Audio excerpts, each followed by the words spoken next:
tayo magugulat pag nagkakaedad, ito mararamdaman. Number 1 out of 10, pagbabago sa digestion.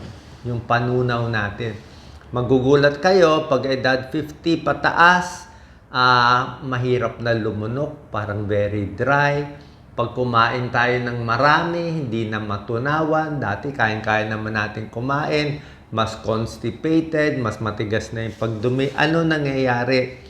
Humihina talaga panunaw natin. Kumukonte yung digestive enzymes, pancreatic enzymes, mas constipated, pati yung colon, mas babagal ang galaw. Okay? Kulang sa exercise, kulang sa tubig. So ano gagawin natin? Paghihina panunaw, dahan-dahan ng kain. Mas mabagal, tsaka mas malalambot yung kakainin.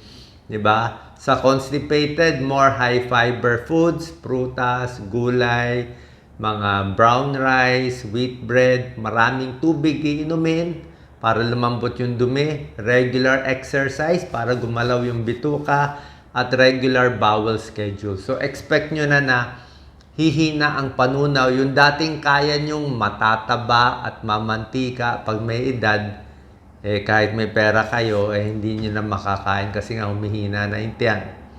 Number 2, sakit ng nagkakaedad, bones. Mas mahina ang buto. Mabilis ma-fracture. Muscle, mas mahina ang muscle. Lumilit ang muscle sa binti, sa kamay, kaya mas nalalawlaw yung balat natin, di ba? Humihina lahat. Joints, mas masakit yung mga arthritis, mas walang balance. So, muscle lumiliit, buto, yung joints, mas may arthritis, mas pumapandak, mas nakukuba pag tumatanda, mas sumasakit yung mga buto-buto sa leeg, kasama po sa pag-edad.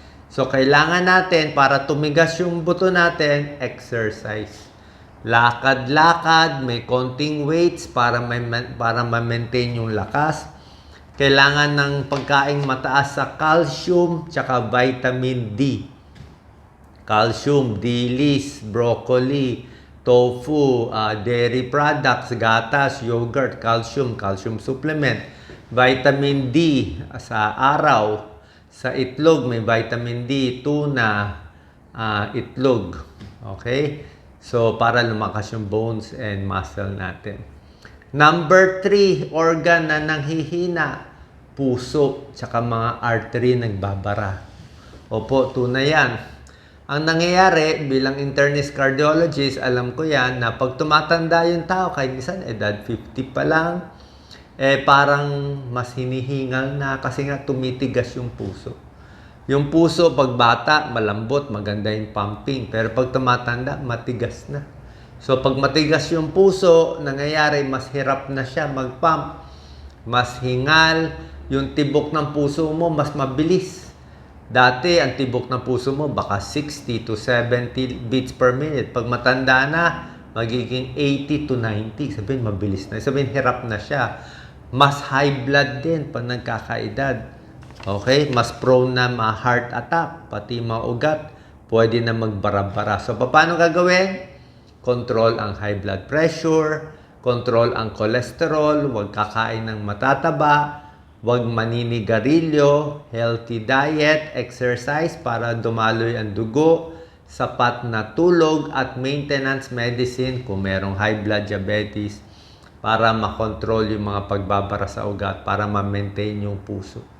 Okay? Number 4 na mga sakit na darating, bladder and urinary tract. Yan, pantog, urinary tract.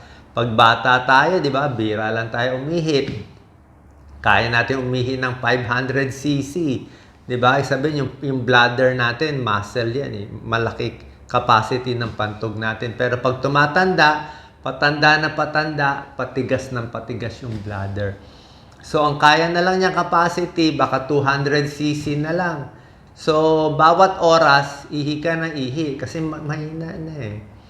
'Di ba? Tapos may prostate problem pa, may bara pa yung mga lalaki, lumalaki prostate. So, mas hirap umihi, mabagal yung ihi, may urinary retention, naiiwan yung ihi.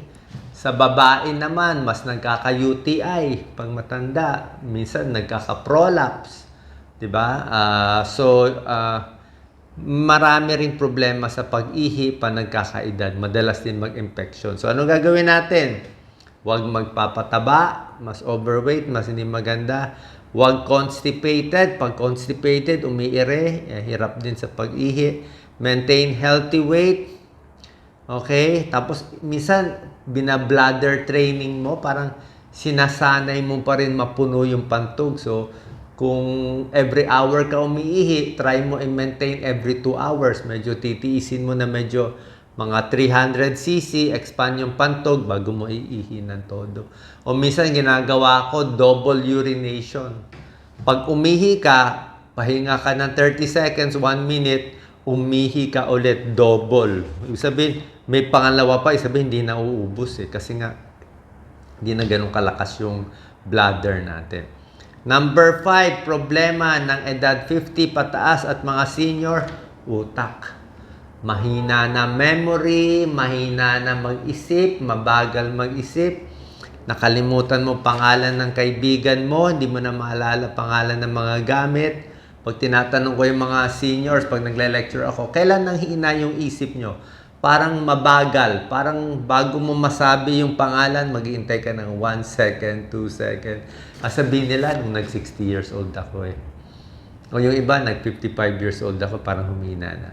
So, paano tatalas yung utak? Regular exercise pa rin. Lakad-lakad, good circulation. Pag gumanda yung circulation, gaganda yung daloy ng dugo sa puso at sa utak. Pag may daloy ang dugo sa utak, mas maganda yung circulation, malaki blood flow, mas gagana yung memory. Bawas stress, okay? Bawas depression, nakakabawas siya ng memory. Healthy diet, fruits, vegetables, para hindi magbara sa utak. Iwas sa mga matataba, sa fast foods, nakakabara ng ugat yan. Gamitin lagi ang utak, okay? Huwag magre-retire completely.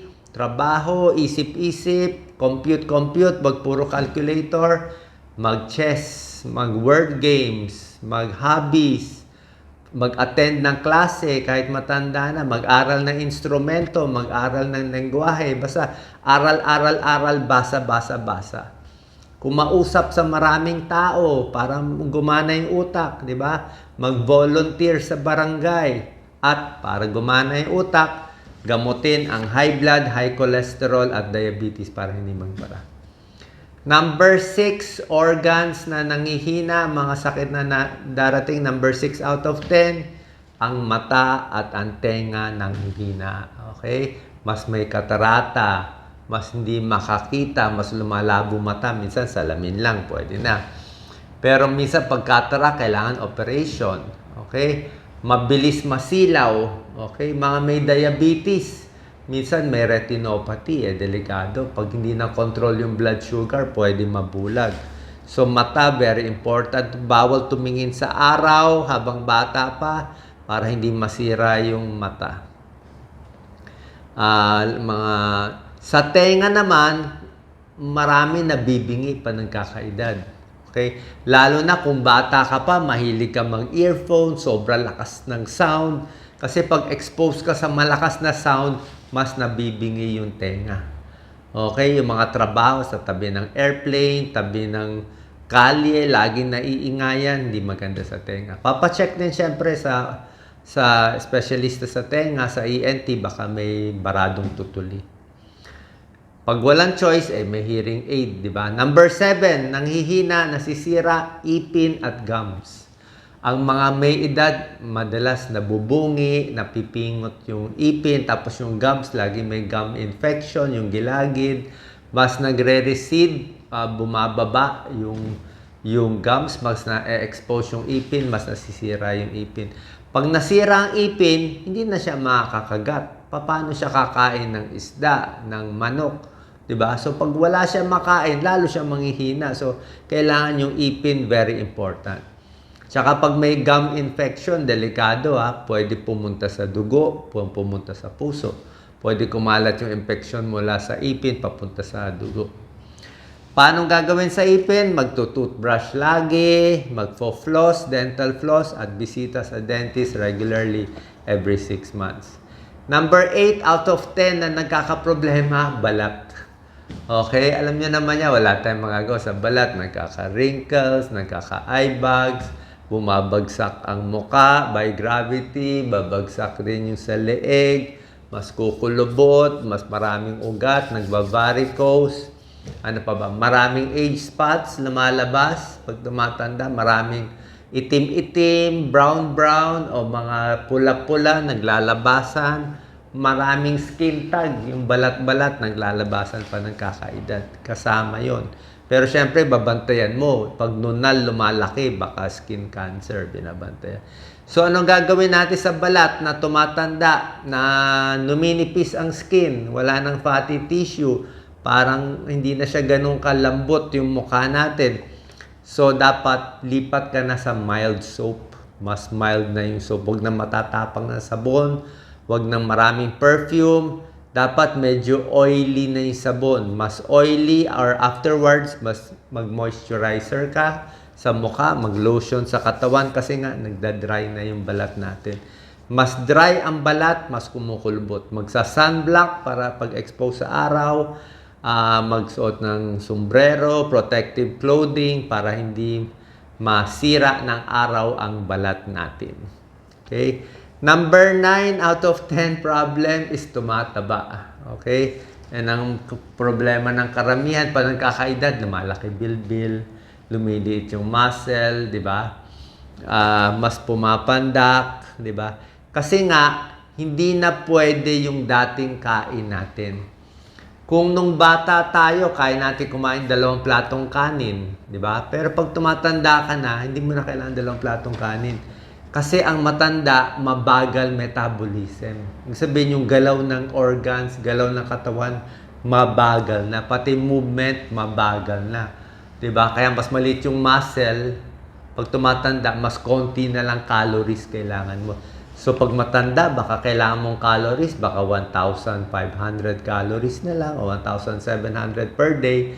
Pag bata ka, kailangan mo 2,000 o 2,500. So, pag minentain mo yung kain mo nung teenager ka sa kain mo ngayon, tataba ka. Hindi pwede ganun. Kaya ang secret dito, eat less. Yan ang secret na pampahaba ng buhay. Eat less, live more. Okay, mas konti ang kinakain, mas umahaba ang buhay. Kaya yung mga iba na nagfa-fasting, hindi kumakain sang araw, sila yung mas mahaba buhay. Yung mga mas payat, sila mas mahaba ang buhay. Mas payat, mas hindi kumakain, mas fasting, mas hindi hirap yung katawan. Parang magaan, baga sa kotse, walang karga. O, 2 kotse, isang kotse, walang karga. Yung isang kotse, laging may sakay na 5 tao. O yung isa, laging may 5 tao, may luggage pa. Yung isang kotse, walang dala, walang bilbil. So, anong makina ang tatagal? Anong gulong ang tatagal? Siyempre, yung walang nakasakay. Diba? Hindi kasi hirap. Tayo, pag overweight, ang laki ng tiyan. Overweight ng 40 pounds. Biro mo, 40 pounds ng taba. Dala-dala ng puso natin. Dala-dala ng tuhod natin. Masisira talaga tuhod natin. Masisira puso natin sa bigat. So, less eating, better. Lalo na yung mga oily at fast foods. Number 10 out of 10 problem na nagkakaedad, ito, sakit, ay humihina sa pagtatalik. Poor sex performance. Expected to Pag sa babae, pagdating ng menopause, mga 48 to 52 years old, siyempre, may vaginal dryness, humihina libido, bumababa estrogen. So, sa babae, minsan gumagamit ng mga, may mga KY jelly para pampadulas o merong estrogen cream na pinapahid, pero ipapaalam sa OB-GYN. Sila magsasabi nito. Pag lalaki naman sa pagtatalik, humihina din. Pag edad 50 pataas, baka may high blood, baka may diabetes, humihina, nagkakaroon ng impotence. Pag may diabetes na hindi control, nagiging impotent. Baka may prostate problem. Baka tumataba. Pag tumataba, humihina rin sa pagtatalik. Pag tumatanda, syempre, may back pain, may neck pain, wala ng resistance, mahina na puso, may hingal na, hindi rin makatagal sa sex. So, kung nangyayari, anong tips natin? Pag babae, sa OB-GYN, papacheck. Pag lalaki, sa urologist, kailangan regular exercise pa rin. Light weights, kailangan physically fit para makapagtalik. Tsaka in-expect mo talaga, pag lalaki kasi, bagsak din ang testosterone pag tumatanda. Diba? Kung babae, menopause, bagsak ang estrogen. Ang lalaki, may andropause, bagsak din yung testosterone, kaya mas nakakalbo, pababa na paba. So, pahina rin na pahina yung sex drive ng lalaki at babae. Sabi ko nga, nung dati, pag teenager o 20s, pwede magtalik everyday. Pag edad 30s to 40s, baka once a week na lang magtalik. Pag edad 60, 70, baka once a month. Pag edad 80, baka once a year. Ganun nila. So, humihina talaga. Pwede naman physical intimacy, closeness without sex. At syempre, pag kaya pa, depende sa lakas ng katawan. So, yan lang po ang mga 10 sakit na nagkakaedad. Halos lahat aabot dito, depende lang sa age, pero nabigay ko na sa inyo lahat ng gagawin, lahat ng tips para maiwasan to. Siyempre, pinakamahalaga, gamutin yung chronic disease. Pag may high blood, gamutin.